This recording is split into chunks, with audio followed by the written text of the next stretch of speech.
tardes. Hoy día vamos a conversar sobre el cierre de la clase. Mi correo, veronicaportafolio@gmail.com. Estrategias del cierre de la clase.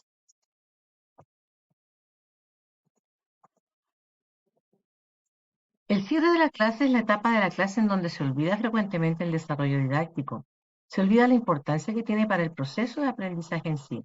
Es un espacio para la metacognición de las experiencias de aprendizaje de la clase.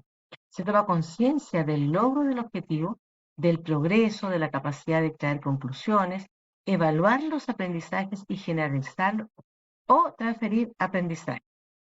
También aquí es donde damos la funcionalidad al objetivo. Estrategias sugeridas.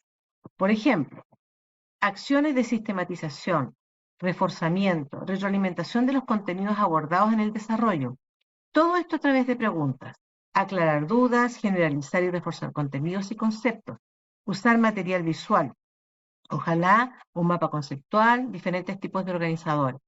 Realizar preguntas de comprensión, profundizar las respuestas pertinentes, corregir aprovechando errores para explicar aciertos. Conversar los contenidos de las siguientes clases, motivando la investigación y la superación personal. En síntesis, es una forma de facilitar y terminar el proceso de aprendizaje. Es una buena herramienta que permite comprender e interiorizarse por un contenido. Y se caracteriza por debe ser breve y concisa. Es decir, no debe ampliar más de lo que se trabajó en el desarrollo de la clase. No debe repetirse o desarrollar más ideas. Debe ser inteligible, es decir, que el contenido permita entender el significado. Debe ser íntegra y completa, que abarque todo lo importante sin recortar el contenido. Precisa y exacta, que presente una clara diferenciación entre las ideas sin errores ni ambigüedades. Jerárquica, destacando y presentando las ideas principales de forma organizada y estructurada. Comprobación del aprendizaje. En el cierre de la clase, la evaluación es la herramienta para determinar si los estudiantes han alcanzado el logro de aprendizaje. La forma de evaluación seleccionada debe ser según el propósito que se quiere alcanzar. Lo que es muy importante es evaluar las actitudes para el logro de los objetivos tratados y constatar que fueron consideradas por los estudiantes. ¿Cómo promover la metacognición? Las preguntas de metacognición enfocadas desde el trabajo práctico que se hace en nuestras salas de clases, en cualquier asignatura, irá entregando herramientas y estrategias que permitan a los alumnos ir organizando su pensamiento. Tenemos preguntas de conocimiento, preguntas dirigidas al proceso, preguntas de precisión y exactitud que son descriptivas, preguntas abiertas para fomentar el pensamiento divergente. Tenemos preguntas para elegir estrategias alternativas que llevan al razonamiento de hipótesis o para insistir en el proceso, preguntas para motivar la generalización. También tenemos preguntas para estimular la reflexión y controlar la impulsividad y preguntas también sobre las actitudes.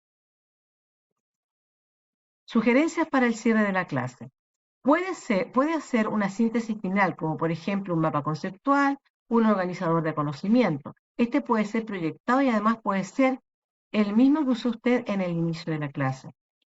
Revisar el propósito de la clase. Los estudiantes tendrán más conciencia al final de la clase del cumplimiento del objetivo y qué les falta por aprender. Revisar los apuntes. Deje unos minutos para que los estudiantes revisen sus apuntes y registros y puedan identificar lo que no ha quedado claro y lo que puedan preguntar. También pueden confrontar sus apuntes entre compañeros para dilucidar las dudas.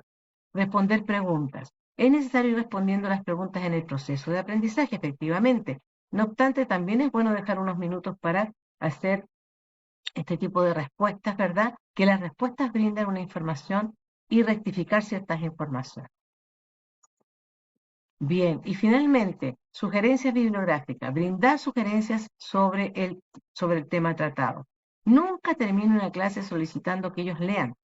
Se ha comprobado que no tiene ninguna relevancia, no tiene ninguna significación. Entonces, hay que orientar al estudiante a qué es lo que deben leer, qué autores deben trabajar, dónde deben encontrarlo y ojalá describirles el procedimiento para retomar y seguir la lectura. Y puede ser también que para la próxima clase usted le dé las indicaciones, ¿verdad? Pautas de lectura, referencias para generar necesidades, que la clase quede bien alta y bien motivada hacia la siguiente, hacia los conocimientos siguientes, ¿verdad? Y estos sean significativos siempre para él. Que esté muy bien. Mi correo, Verónica Portafolios, para todo contacto de asesorías.